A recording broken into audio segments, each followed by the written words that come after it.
Michael with United Veterans Worldwide. Exciting to meet with my friend Ben today. Ben and I got in connection with each other via, I think it was Instagram, right? First. Yeah. Oh, yeah. And we had a chat on the phone a couple weeks ago, really connected. I loved hearing about his journey.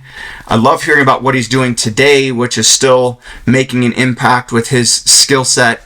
And maybe I'll just turn some time over to Ben for a minute here to introduce himself to this global audience.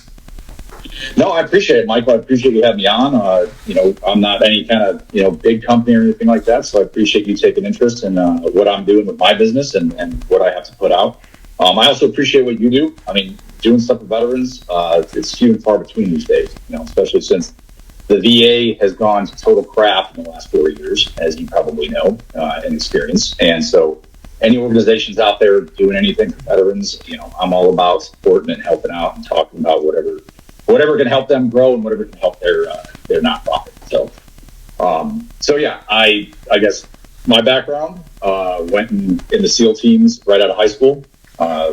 Graduated 2 months later. I was off to Navy boot camp. Went to BUD/S, class 242.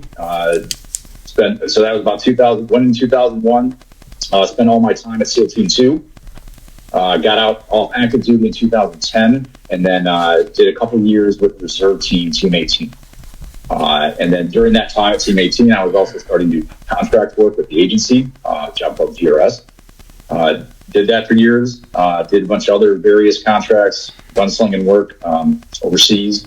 Did work on container ships with a company called Trident Group, basically anti-piracy stuff. Still sleep, eat, and lift on a container ship and watch the water type thing. And then in the midst of that contract work, I also I became a firefighter for a while. In addition to the contract work, I kind of did both. The fire job had a lot of leeway with trading time and being able to take off and go work and so forth. So about a decade, I did both those types of jobs. And then about 3 years ago, I kind of left overseas work, left the fire service, and decided to just do training locally. Started working with some buddies of mine that own a company that were all development group Team 6 guys, training law enforcement. And so I started working with them. And then in the midst of working with them, to kind of supplement my income, I started my company, which is Vanilla Gorilla Security. Pretty funny name. I actually had the company. So back when I did GRS with the agency, you had to be an LLC. I mean, all contract work you do overseas, if you're an LLC, it helps with taxes. It helps with like a lot of write-offs. Write-offs and all that kind of stuff, and then for insurance and all that stuff. So back when I started doing the contract work, my wife was like, "What do you want the company name to be?" And I was like, "Call it Vanilla Gorilla Security." As a joke, on paper, right? And Vanilla Gorilla was my nickname in SEAL teams. I mean, amongst others like Snow Chimp and Almighty Whitey. I mean, you can imagine anything that deals with a lack of pigment there was probably a nickname in there for me, but yeah. But I like the Vanilla Gorilla one the most, and so I just called it that. We had that LLC since 2010, and once I started to decide to make it in my own tactical training company, I just kind of switched it over to that, made a website, made a logo, and kind of ran with it. But I get questions. I'll get like people like, "What kind of security work do you do?" If they see my T-shirt or something like that, And I'm like, "Yeah, not really do security work. We train law enforcement, we train civilians and firearms and tactics." But yeah. So that's kind of an overview snapshot of my history. Yeah. So I'm going to rewind you a little bit in your introduction. You said right out of high school, you went right into the military, went right into BUD/S, and checked that box and got through it. From what I know about working in special operations, I was civil affairs. There's a very specific mindset that people are looking for in that process of training in those schools. And I'll have you share your experience, but I'll share mine first. I remember when I was at Fort Bragg, as they called it back then. I'll still call it that today. and we had a bunch of guys who were trying to go through selection for Green Beret, some psychological operation guys, a couple civil affairs guys, and they put us through this test, and the test was to carry about 300 pounds worth of weights from one side of the gym all the way to the other side. It's kind of one of those green carpeted gyms to the other side, and you had to do it manually. There wasn't a sled. And to do it as fast as you can because you're being timed. And then as soon as you get weights from one side to the other, you run over to this breathalyzer almost type machine and you put your mouth on it and they say, calm your heart rate down.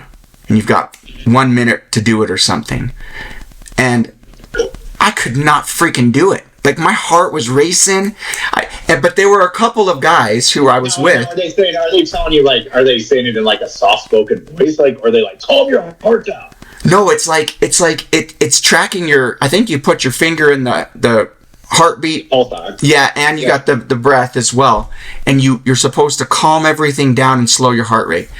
Well, I couldn't blast to do it for the life of me, but there were a couple of guys who could walk up to that thing with their heart racing and you could just see it going down, boom, and I was like, what? What a freak creature, right?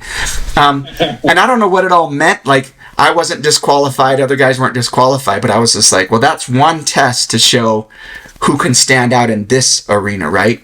Are there elements like that within that SEAL training as well? Yeah, I mean, most of the, like, so the misnomer with, like, buds is that, like, every dude is an Olympic level caliber athlete.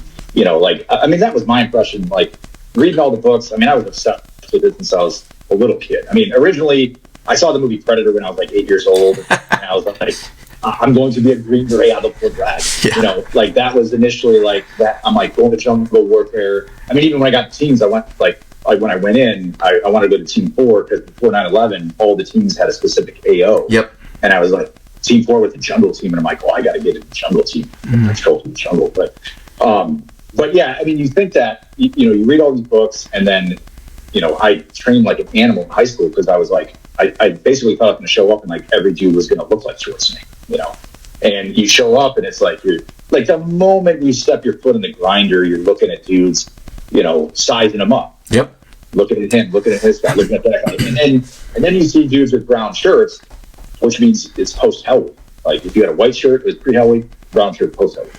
And so obviously you're looking at them and like, I remember just like looking at some of these dudes and I'm like, oh, dude, I'm doing this. I'm totally doing this because they didn't look like much. Yeah. I mean, they're in shape. They're not fat bodies. They don't got muffin tops or anything like that. They're not. They look in shape, but they're not like jacked and cut. They look like wiry, just normal dudes. And now you do have a few that look the part, things like that. But you got all shapes and sizes. And you come to find out like as you're going through buds that like it's. It is more of a mental game because I mean, here's the thing: if you're not in shape, you're gonna suffer. Just like anything else. Yeah. Like even that breathalyzer test. Like if you're not in shape and you're huffing and puffing, I mean, you can be mentally tough as hard as you want, but like you're probably not going to be able to calm that heart rate down if you're stuck in wind. Right. So so you got to be in shape, but and the level. Physical fitness level you're at will help you in the program, like keep you from injury, help you not get like extra remedial attention by the instructors and stuff. But, you don't have to be in like that good a shape. You really just want to be there. Yeah. You really want to be there. I mean, it's like, and specific with your question with that breath, thing you did at Bragg, like all the water stuff in second phase, it's all, you have to remain calm. Like you have to be able to control your breathing. You have to be able to not care what's happening in the water around you and kind of take yourself to another, place in your mind and just breathe normally because there's really not, I mean, another misnomer is like, SEALs can hold their breath for, 5 minutes straight, and it's like, no, none of us can. No, that doesn't exist. I mean, quick story. We were in this hot tub. We were on a training trip. We were in this hot tub, and there was the people in the hot tub. It was one of those giant hot tubs at the hotel. And the ladies that were all, it was like 10 people in the hot tub. The ladies like knew that we were SEALs, and she told my one buddy, she's like, you guys can hold your breath for like 5 minutes. And my buddy Mike's like, he's like, oh yeah, we can. And she's like, really? And so then he doesn't even take a deep breath. He just like disappears under the water. But he knew how to breathe from those jets because he had a hot tub at home. So he went under the water, but he started breathing. She couldn't see him because of the foam. Yeah. And I kind of knew what he was doing because he went under there. He started breathing, and I'm timing him. And like 3 minutes goes by, and they're like, "Oh my gosh!" And I'm like, "Yeah, I told you, Mike's a beast." And like, I don't know if he went 5 minutes, but he went like 4 minutes something. Yeah. And I kind of nudged him, and he just like came up, out of the foam and like sat up, didn't even breathe, and he's like, "Told you." And they're just like, "Oh my gosh, you guys are so amazing." I love that. But that's the kind of thing. It's like people think that like we're better than we really are, and unfortunately, there's a ton of dudes out there that are putting out that vibe, and that like they get up at 4 a.m. every morning and they crush it, and it's like, no, man, that's not your normal team. That's not your normal team guy. Like, yeah, it's just not. Like, there's just a lot of noise and a lot of disinformation out there that people, and unfortunately, civilians soak it up, and you know that. Oh, of course. Whatever. If I, well, and the enemy soaks it up too. If a team guy's at a bar or wherever, or whatever, and the enemy too, and they're like, and whatever they say, as soon as they find out a SEAL, they'll believe it. Of course. Of course. I met with a buddy of mine a month ago. His name is Aaron Dale. He's a former operator out of the Canadian Army. And he tells a story of showing up to training, to selection, and seeing this guy who's just ripped out, just a beast in the gym. And he's doing something like jumping push-ups and all sorts of stuff. And he's just showing everybody what he can do. And he's like, whoa, that guy's going to make it. And he was one of the first guys to tap out and surrender, right? And he's like, that's not how it is. Like, the guy who's the bravado, like, doing pull-ups off the side of the building, no, that guy doesn't have what it takes when there's panic sets in and he can't control that moment. He's done. Yeah. Right? Yeah, those CANSOF guys, they were really good dudes. Teams worked with them quite a bit overseas. Like, they were very impressive unit. Surprisingly, because it's in Canada, it's like smaller. Yeah. We wouldn't have as much of a pool to draw these guys. Yep. But they were good dudes. But it's typically like the guys that like, the big muscle bound guys that run their mouths about how tough they are. And within like, a day or two of Hell Week, they're out. They're just gone. Like, and it's funny, like guys will quit in Hell Week, they'll hear the bell, but you don't necessarily know who it is sometimes in the midst of the chaos. And like all of a sudden you're like, because you remember certain guys, in the class, like who you think are studs. And then all of a sudden you're looking down, you're like, oh, Jimmy's gone. Bob's gone. Like, all right, Yep. I guess they just didn't really. Again, my thing is like they really didn't want to be there. I stick by that theory in thoughts, because anything in life, like if you want it bad enough, like you'll stay or you'll continue, or you will not quit. You won't let that. Like, and so for me, 18, 19, well, 19, during Buds, it was like that. I was there for that. I did not want to do anything else. I was more afraid of calling my dad on the phone and telling him I quit than any instructor, Buds instructor. Like, I was not going to like call my dad and be like, I quit, Dad. So it's just, and you have, obviously you have to be in shape, like I said, but it's that mindset of like, you really want to be there, you really want to do it, and you just take each evolution one piece at a time. And for me, I'm always been the type of guy that's the life of the party, and I like excitement. I like how to control things. I like when something's happening and I want to be involved in it.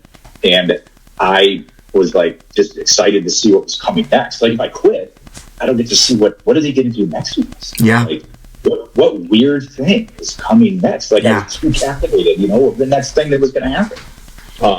Which is why I think which is why guys that go through, it's not super common. This is not really known as well. there's a lot of guys that roll back. Like there's not a lot of guys that make it through first time every time. Yeah. I ended up, making it through first time every time, but I was like, man, those guys that had already been through Hell Week or half of it, and they know what it is, that to me would be a lot harder. Yeah. Because you already know the suck, you know what's going to happen. Like it's different when you're experiencing it real time and you're just going through it. But yeah, I was like, those rollbacks, they really got some balls because like they're having to redo it. I mean, there was a guy in my class, he had spent 8 years in the Navy, and his whole 8 years was going to buds, back out to the Navy, going to buds, back out to the Navy. He made it through 3 Hell Weeks. It was always like injury. I think he quit the first time, like Thursday of Hell Week, which is very odd because nobody usually does that. But it was, and then he made it through with my class. So he did. He was successful. Yeah, good for him. After 3 other attempts, yeah, he just kept wanting it. I mean, because sometimes there's like a minimal time you have to go out to the fleet, and then before you can come back. I mean, it depends on the command and how quick you can try to get back. But yeah, he was a little bit grumpy. I kind of grumpier, older guy, E5. Yep. And like guys like me that were just like E3, just barely got hair on my face. Yep. He's just like, oh, you guys. It's like that with Army Ranger School too. Like when I went through, I was doing land nav. I think it's day 3 or something. Sleep deprived, food deprived, racing back to the finish line. Had all my points, and I twisted my ankle, and automatically was recycled. Sat back in the next class. Had to wait for 2 weeks while just pulling weeds out of cracks in the cement. Got back in it again. Got through it, recycled again, and then hurt my knee in mountain phase, recycled again, and I was like, holy moly, I've already lost 30 pounds. I'm carrying 100 pounds on my back up and down these mountains. I'm like, I'm going to die here, But for guys who stuck with it and just kept going through that, that's the guy you want on your right and your left when things get hard, because they're not going to quit. Oh yeah, and that's the thing. Like, well, and the other thing too, Ranger School, is different than buds in the sense that you don't get fed. Like they feed you buds. Like Hell Week, you're eating you kind of have to. If you don't, you're burning so much. If your caloric intake isn't a certain amount, you're just going to hype out. Yep. Whatever. But that was one of the things because I never went to Ranger School. There was a few guys from the team that went, just to go type of thing. And I was like, man, I don't know if I could do the lack of food. I like to eat. But it's Ranger Schools are kicking the nuts just as much as bud is. It is. It's terrible. So, and that's the thing. Like you said, the purpose of first phase and buds, especially first phase. I mean, you could be you could be a vanilla gorilla or an actual gorilla and make it through first phase because you're just being beaten. There's nothing I post a bunch of videos from our class on my social media from our proctor that filmed 4 hours of footage of our class. And sometimes I'll have people on social media like, OffSec, why are you posting this stuff? And I'm like, this is just dudes rolling around in the sand and carrying logs. It's not like there's nothing here that is content of anything operational. You can go watch it in person. Yeah, I know. It's like there's a documentary on it. But it's all it's designed kind of like what you mentioned. All that first phase is designed for is to find dudes that want to be there. Mm-hmm. And they know that, and any team guy will tell you there's worst experiences that you might have out in the platoon, whether on a mission or an a real operation, or just some training thing that goes south to where you might be more miserable than you ever were in buds. And you can't have guys, especially when you can't quit in the middle of that, or other dudes or their lives are at risk. So at least after Hell Week, it's because a lot of dudes assume I made it through Hell Week, I'm going to be a SEAL. Not really. I mean, at least they know who they want to train. Yeah. After that, they got these dudes are these dudes want to be here. All right, let's start training these guys. Yeah. And that's really all it's designed for. Yeah, true. I love your business name, Vanilla Gorilla. When I went through an MBA course, a lot of what they talked about in the entrepreneurial section is coming up with the name of your business, and it's got to be something that is memorable the first time you hear it. Well, yours is. Yeah, yours is. Yeah, and that helps me, but also I would say more like in the civilian side, it doesn't really matter. Like civilians will see it, and it almost might make them prone to like look it up. It sounds so weird, which is a good thing. But like on the law enforcement side, they might look at something like that on a contract, or like, we're maybe interested in seeking training from this company, and they're like, what the heck is that? That's too quirky, or whatever. Yeah. But I don't care. I'm like, it's like go to the website, look at our background. Like, I incorporate humor in all of our training to make it fun, because I think humor is especially in law enforcement and the soft community, without a good sense of humor, and which is like great for like everything you can imagine, like mentally, like guys just get burnt out. And if you're running a class and and it's so dry and it's just mundane, like they're not going to want to be there as much. Yeah. Like, make it a little colorful. I get some stuff in my PowerPoint, get some laughs, kind of icebreakers, like, bridge the gap between me as a SEAL and them as law enforcement. And like, hey, I'm not here to yell, be a jerk to you. I'm here to train you, but I respect you guys. Yeah. And just trying to like, make it more of a fun experience for them, and they lead the training with like good solid tactics, but also like, dude, that was fun. Like, awesome. I had fun doing it. It's like, if law enforcement training can get, as same as military, it just gets, you do the same type of workup cycles, you do stuff, and you get burnt out, and once the job starts to it doesn't become fun anymore, like you want to be there, that's when like you might succumb to the mental health issues. Mm-hmm. You might succumb to not being, like, because you know this, like one or two dudes in a platoon or in whatever unit it is that have like a negative attitude, and they're just bitching and complaining, or they don't want to be there. It's like, it's contagious. It is. And it can be the difference between a phenomenal deployment, or a horrible deployment by just a couple dudes. Yeah. And so you gotta keep it fun. So yeah, and I'm glad, Ben, that you've mentioned the mental health piece, and I talk about it a lot on this channel, because people who do what we've done, and there are always people who have done harder things, or experienced some trauma even on easier things, but nobody in our community leaves untouched. And maybe the one I'd like to focus on today would be like the physical. From my own experience, going through Ranger training or SEER school or airborne or air assault, whatever, we're always carrying rucks, and we're always like trying to maximize our ruck time by running. And, we could have anywhere between 40 to 80 pounds of gear. Well, in Ranger school, it's probably more, but but we're running with it. And it looks so hua, it looks so cool, right? People are like, oh, those guys are tough. It takes its toll on the back, on the knees. And so we finish, and you did 10 years with the teams, right? Where you're giving your body, your mind 100%, and it takes its toll. Yeah, and like they typically, like the workouts, I don't know if you experience this, but like the workouts in the teams are, you rarely ever do like workouts that are designed to help support that weight in the back, or like help support movements. Like, part of the workouts in the teams is like, you're gone on training. Like, you're like gone to Chaffee for 5 weeks. Then you go to Nevada for 3 weeks, South Haven, Mississippi for 2, Knoxville for 2 weeks. You're constantly going from coming home for maybe a week, and then you're gone again, like on another training trip, another whatever that block of training is.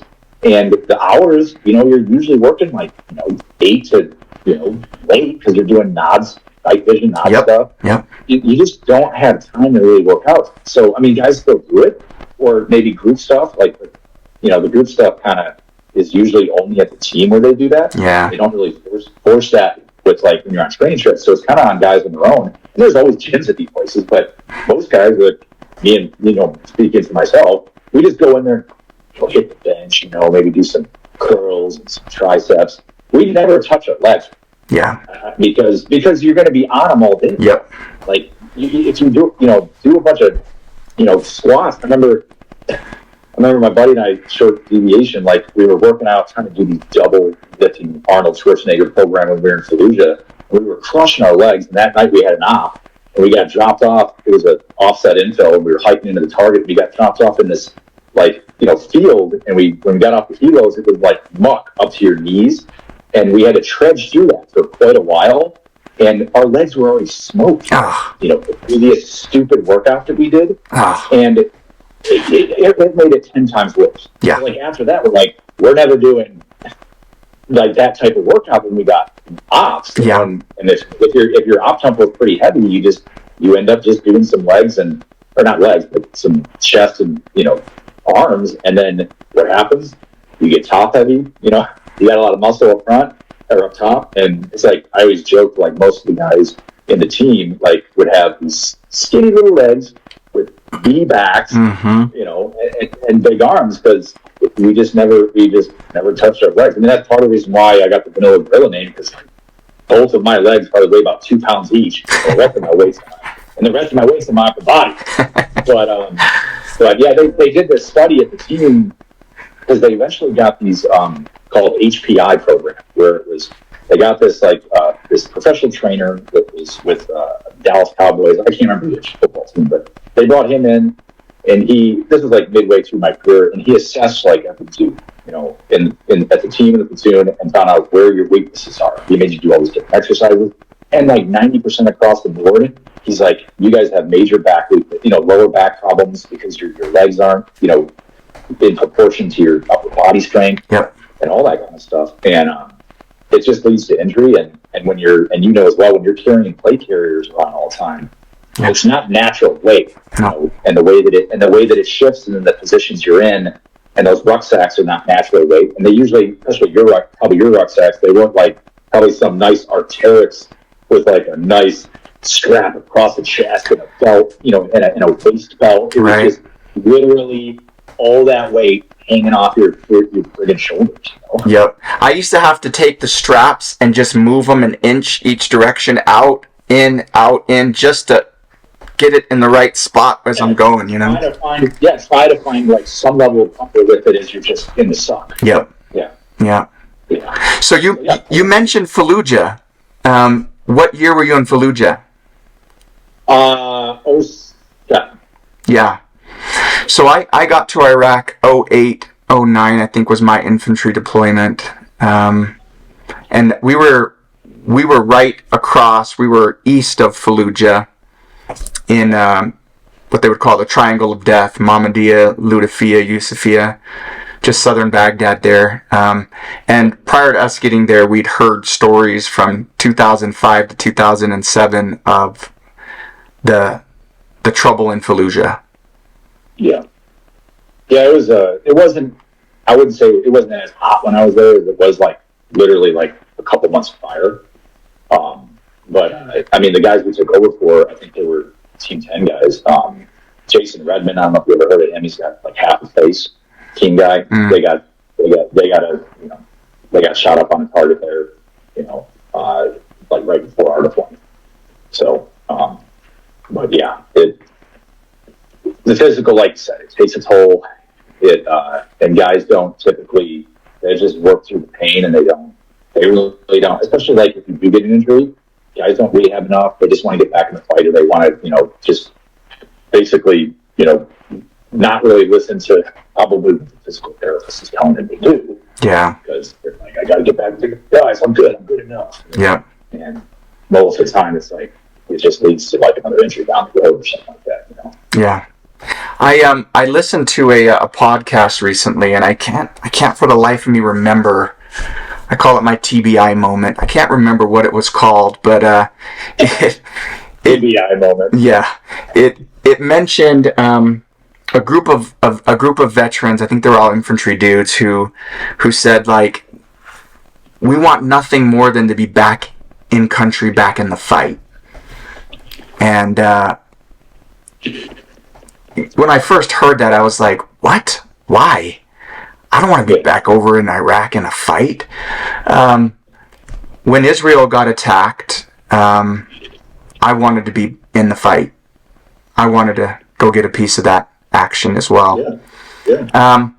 But it's interesting, you went 10 years on teams, and then you went into GRS work, which I finished a movie recently again for like the 18th time. It was about Benghazi, right? Yeah. So there's a GRS team there with Ranger, SEALs, whatever.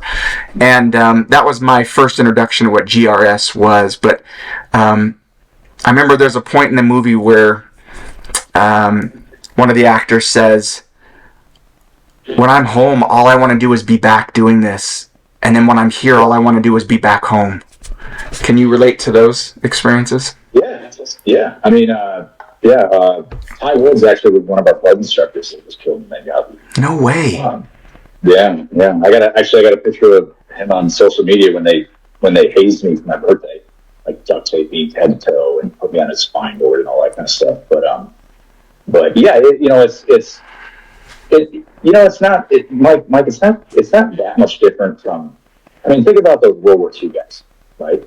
I mean, those guys, like, some of them were like committing suicide because they couldn't go to war, and then these guys go over there and they get hurt and they want to go back after what they've seen. And let's be honest, like, all the combat in GWAT, like, yes, there's some pretty heavy combat. There's some stuff that's pretty raw and in your face combat, but none of it's really the level of like coming off of on duty like type stuff, and those guys wanted to do it, like, because it was, again, they wanted to do it because they wanted to be around. They wanted it for their country for one, but they didn't want to miss out, and they wanted to see, like, they didn't want to miss out on improving themselves, to fight for their country, or just being around them. Like, once you're around the guys, like, everything else, like, back in life just seems, I don't know. It's not that you don't, like, love your kids while you're gone, right, and love the family, but there's a connection with alpha dudes that is like none other that you can describe. Yeah. Like, it's especially like high caliber alpha type operator dudes. Or even, like, just a bunch of hard Marines, like front unit or even infantry guys that that dude will, like, not only take a bullet for you, but will, like, give his life, like, and just he'll drag you out at all costs. There's something like that the civilian world can't understand. Yep. They can't relate to it. And there's I don't know what the word I'm looking for, but there's a draw to being around those types of dudes. And so, you love being home with your kids, but it kind of gets to the point where, we talked a little bit, before the show about the dopamine thing, and to where you're like, I need drive. I need to be around these dudes. I need to feel, I don't know if relevant is the word, but it kind of is. Sure. Like, I need to feel like, I mean, even when I go out on these training trips with this one company I work for, they're all like former Team 6 guys, like, I feel like I'm around a bunch of dudes that are bad dudes. Not, but just hard dudes. Yep. And it feels good to be around them. So, that's at least that's what I think it is. I mean, and it's the job too. Like, it's like you like, I mean, like, even like the GRS thing or whatever, like, even in teams, there's some stuff you do in ops that aren't like that, like, crazy or a dopamine rush, but there's the potential. So even the potential of that, like, when I started doing that container ship work, I was like, most of the time I'm like, nothing's probably gonna happen on this trip. I'm just gonna go to the gym and I'm gonna watch the ocean. I'm not gonna get a tan like some of those other guys work, because I'm not gonna lay out there and die. Right. No vanilla gorilla tanning. No, you didn't find me up on the top of the bridge wing in a Speedo, like some of the other guys were. I'd have to have, like, 80 SPF banana boats to hold my body. But there was that potential to know that, like, hey, the piracy was active when I was doing it. Like, you could get attacked. Yeah. So it's, even though you're not like in the midst of some like major, dopamine rush confrontation, the thought of that happening produces a little bit of dopamine, and it's addictive. Yeah. It's dopamine's addictive. I mean, and there's good dopamine, and there's stuff that we dopamine rushes with certain drugs and things like that aren't good. Yeah. So yeah, highly addictive. Yeah. Right. So we can talk about fight or flight being broken and just keeping the fight on all the time and what that does energy wise and mentally. But we talk about the dopamine as well. We're talking about the chemicals in our body. That's another level. And as we talked before, just briefly, we talked about neural pathways. It's maybe that's a new term for my audience today, but neural pathways is once an action is repeated multiple times, your brain will actually carve out a pathway in your brain, and new neurons will be firing off and want to replicate that same pathway over and over again. And there are negative associations with neural pathways that I hear a lot with, like porn or drugs or other things that shoot that same neural pathway, that line, that pathway in your brain that is so easy to repeat the same actions over and over again. But it's like that for military guys who have been in some conflict, and that pathway has been drawn, and those dopamine and other hormones release and want that same hit over and over again. Yeah. I saw this really interesting video a couple years back. It's called like a YouTube channel called like Smarter Every Day or whatnot. But the guy was talking about neural pathways and how we are creatures of habit, and once we learn certain things, it's very hard to unlearn. Yeah. And he made the example by taking a bike, and it's called a backwards bike, and he basically just takes the bicycle, and his engineer makes it turn the opposite direction, and nobody could ride the bike. Like everyone thought he could. He would go to different venues and like offer $100. Like, hey, ride this bike here's $100 to ride the bike 10 feet. No one could do it because our brains have been But he practiced it every day for he said 4 months or something like that. And all of a sudden, after 4 months of practicing it every day, boom, he started riding because all of a sudden a new it went off the track that it was on, and it just built that new pattern for it. But then he couldn't ride a regular bike. Then the brain went on that new track, and then he had a hard time going back to a regular bike. I mean, he eventually was able to, but it just shows you when that our brains are very much malleable, and they can build patterns and things. He said his son was able to ride the backwards bike. He'd only been riding his bike for a year, but he was able to learn it in less than a week. Because young children, our brains as we develop throughout our lives, that's why it's so dangerous, with my kids to introduce them to certain behaviors or sinful things that they shouldn't be involved with at young ages. Right. Because it's only going to expound and exponent, and when they get older, they're just going to have bigger problems. Yeah. So, because our brains are always learning. I mean, even now, they're just learning it. And when you're used to that type of, the World War II guys, they weren't doing that for 8 years straight. Right. Right. It was a ton of dopamine in one nugget, and then they went home. Which those guys had tons of issues too. That it wasn't. It wasn't as much of highlighted that.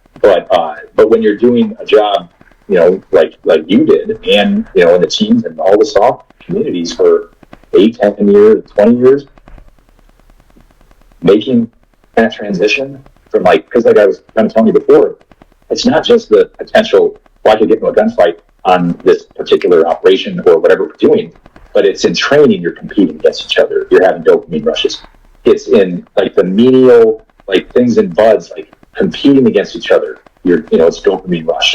It's every day competition. Every day is put out. Every day put out, and it's all, no matter what the mundane thing is. There's usually some dopamine rush type thing that's occurring on a normal basis. So to make that transition to civilian life and to leave all that back and just go to office max from 9 to 5, you can see why dudes have a hard time competing and making that transition. Like, no wonder, they're finding other things to get that dopamine that they probably shouldn't be in. Right. And so forth. Right. We talk about dopamine and we talk about like cell phones as an example. That's an easy one for kids, teenagers to get hooked on, where they're just looking at it every 5 seconds, trying to get that hit, not knowing that that's what's happening. But if we talk about neural pathways from a positive perspective, I've been going to a speech pathologist for the last almost year and a half at Utah State University, which is one of the colleges here in my town. And I don't have any issues with my speech, but my TBI really is more related to memory loss, processing of certain high functions that are just gaps. Anyway, so I've been getting some treatment there, and one of the things that I've really benefited from is creating new neural pathways in an area of my brain where I felt was damaged in memory. Because if I could almost close my eyes and picture a part of my brain that had been repeatedly explosions or trauma or whatever, and I could almost see this dark mass in my head. But going through therapy, eventually I started to like imagine these pathways being driven right through that dark mass, and memory in some areas picked up, mood enhanced, healing. So when we talk neural pathways, the body continues to amaze me that there are ways to heal still, even with something as severe as a TBI. Even with, because you would think that like with TBI, it's like you think that once the damage is done, like how are you going to fix that? Like the damage is done, but it's not necessarily the case. And I would like to always say that with my relationship with my wife, claim the TBI things are about 98% of the reasons why I don't think it has to. But it is like one of the things that I think that is hard for doctors on the civilian side to diagnose is TBI, because it can present itself in weird ways. It doesn't have your like Mark I motto presentation sometimes with guys showing issues and having problems. One of the things they did, not when I got out, but they were doing maybe a year or two after I got out, because I was a breacher the whole time I was in, explosive breacher. And, a lot of times overseas, you can't get, to the MSD. Like, you just can't. Like, you're in a courtyard kind of, and you just got to send it, and turn your back and send it. But they started sending a lot of team guys. Pretty much, if you were a breacher, you went to Walter Reed, and you'd get like a full workup for the TB, in the TBI center thing.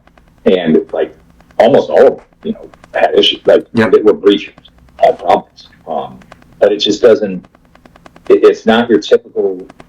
At least from my experience, what I've seen with guys, it's not your typical PTSD presentation sometimes. Right. Where you're having flashbacks. You're in a crowded place and you're getting sweats and you need to get out. Like, it's like sometimes can be weird sleep stuff, depression stuff, just the onsets of depression that just don't even really make sense. Like nothing's really going on in your life that would merit the depression.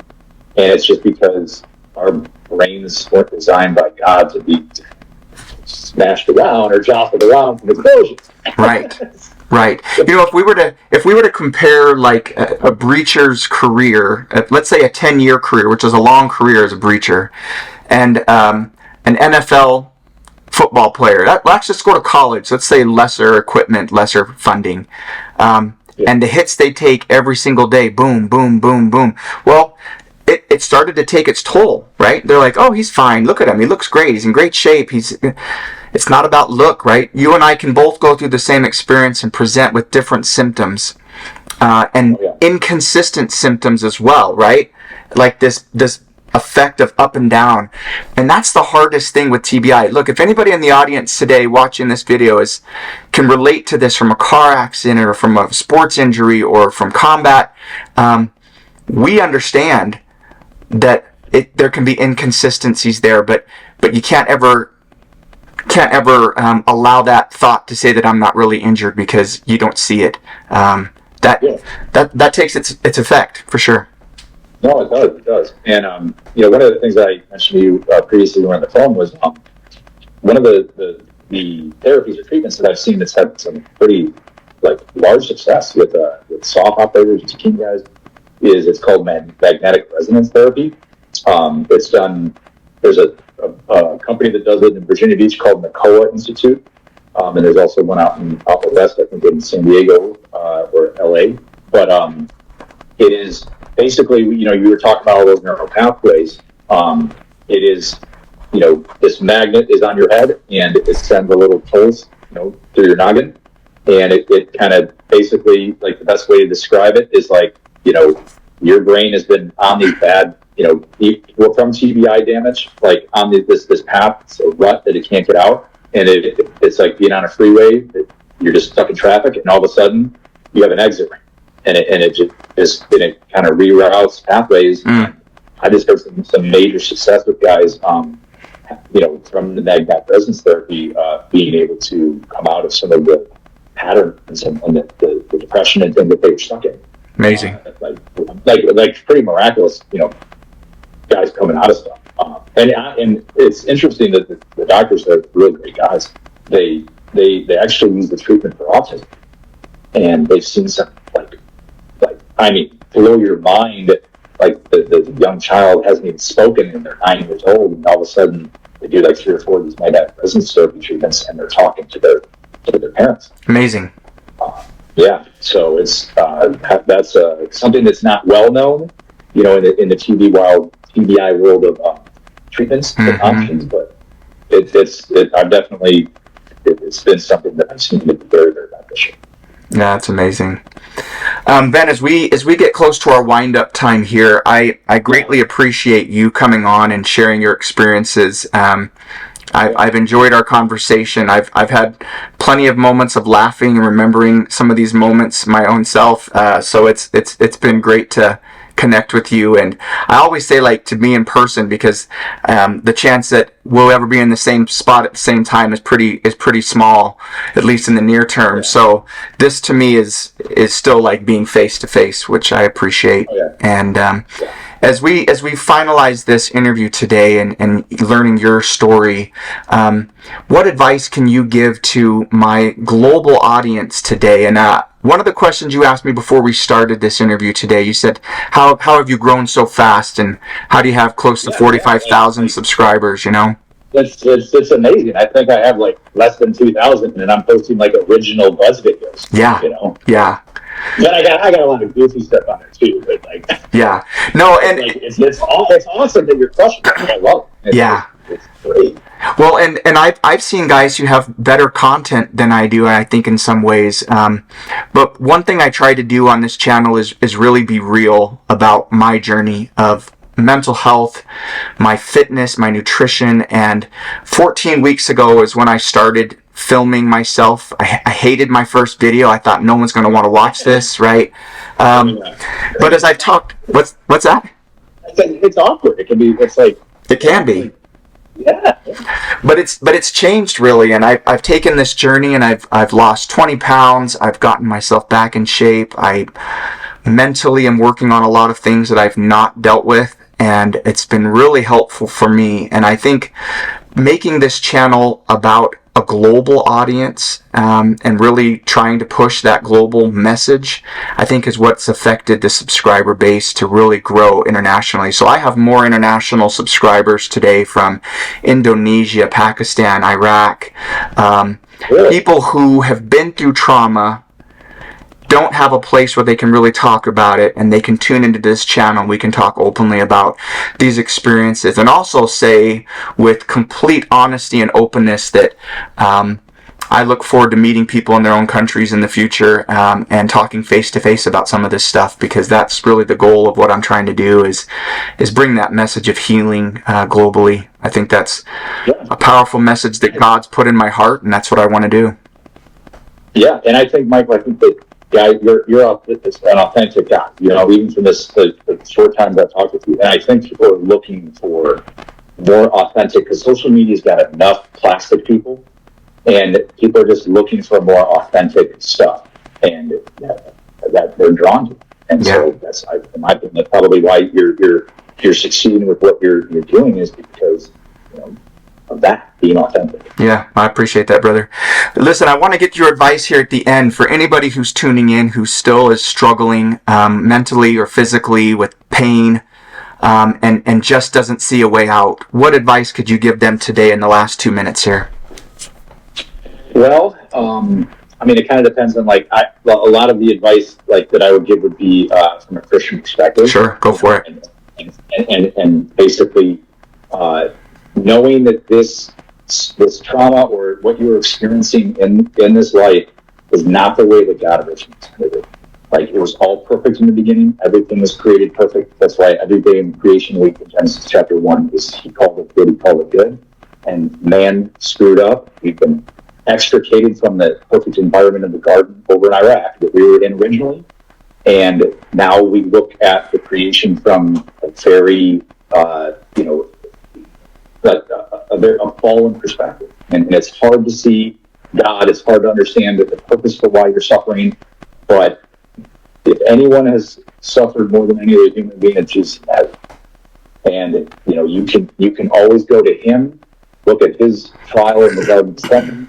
You can look at His, you know, and you can connect with Him and know that, like, He will deliver you from, you know, maybe not in this life, but in the age to come.